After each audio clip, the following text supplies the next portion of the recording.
लोकशाहीचा बुलंद आवाज, रिपब्लिकन वार्ता महाराष्ट्र।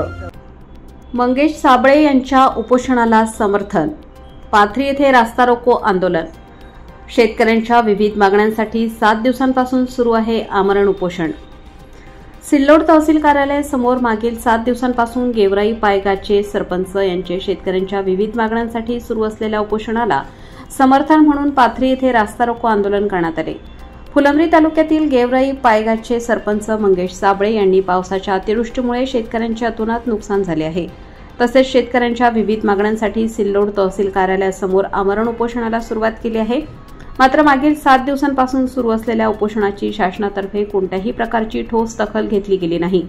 तसेच मंगेश साबळे यांची तब्येत खालावल्याने संभाजी ब्रिगेडच्या वतीने शेतकऱ्यांसह फुलंब्री तालुक्यातील तसेच वडोद बाजार पोलीस ठाणे हद्दीतील सिल्लोड फुलंब्री महामार्गावरील पाथरी येथे रास्ता रोको आंदोलन करण्यात आले।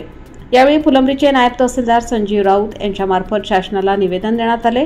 निवेदनावर संभाजी ब्रिगेडचे छत्रपती संभाजीनगर जिल्ह्याचे योगेश पाथरीकर, तालुका अध्यक्ष अमोल देवरे, तालुका उपाध्यक्ष निवृत्ती डकले, तालुका सचिव वसंत पाथरीकर, ज्ञानेश्वर बोडके, अनिल बेडके, दगडू बनसोड, बाळू बनसोड, दिनकर बनसोड, उमेश चव्हाण, राजू साठे, शाहरुख शहा, गणेश बनसोड, किसन बनसोड, नईम शेख, अजिनाथ डकले, सुनील बनसोड, सेविनाथ गवारे, सागर ढेपले, प्रभाकर जाधव व इतर अनेक नागरिकांच्या स्वाक्षऱ्या आहेत। यावेळी वडोद बाजार पोलीस ठाण्याचे सहाय्यक पोलीस निरीक्षक सुनील इंगळे यांच्यासह मोठा पोलीस बंदोबस्त ठेवण्यात आला होता। मंगेश साबळे तुम आगे बढ़ो, हम तुम्हारे साथ हैं। मंगेश साबळे तुम आगे बढ़ो, हम तुम्हारे साथ हैं। जय जवान, जय किसान, जय जवान, जय किसान। शेतकऱ्यांना सरसकट कर्जमाफी हमी पाहिजे, शेतकऱ्यांना सरसकट कर्जमाफी हमी पाहिजे। ओला दुष्काळ जाहीर करा। शेणपाणी करावं लागतं, त्या गाईचं दूध काढावं लागतं आणि त्याची दाणू घालावं लागतं, तरच तुम्ही ते खाऊ शकता आणि पिऊ शकता। मग माझ्या शेतकऱ्यांना काय पाप केला? आज तुम्हाला सांगतो मी, जेवढे मंत्री आहे, जेवढ्या आमदार खासदारांना पगार आहे, ज्या लोकांना त्यांचा एसीचा खर्च, विमान प्रवास खर्च, गाडीचा खर्च, जेवढा खर्च त्याच्यावर चालू आहे, कशातून चालू आहे? वक्र हत्या का ते? अरे आपल्याला टॅक्स किती सांगा? जिथून साधी साबण घ्यायची आपल्याला दुकानातून, तर आता 5 रुपये टॅक्स आहे। अरे तुम्ही 28% जीएसटी लुबाडला आमच्या गोरगरीबाकडून आणि आम्हाला 2000 रुपये देतात 6 महिन्याला, आणि जीएसटी किती घेतला? 28%। कशाला जीएसटी लावला नाही तुम्ही सांगा? अरे जेवणाला सुद्धा, आमच्या जेवायला तुम्ही तिथं घाट्यांवर जीएसटी चालू केला। सगळं याच्यातून वरमाडून घेतलं आणि मग आमच्याच आम्हाला 2000 रुपये देतात। अरे भिकाऱ्यासारखी मदत बंद करा, आम्हाला गरज नाही तुमच्या त्या 2000ची।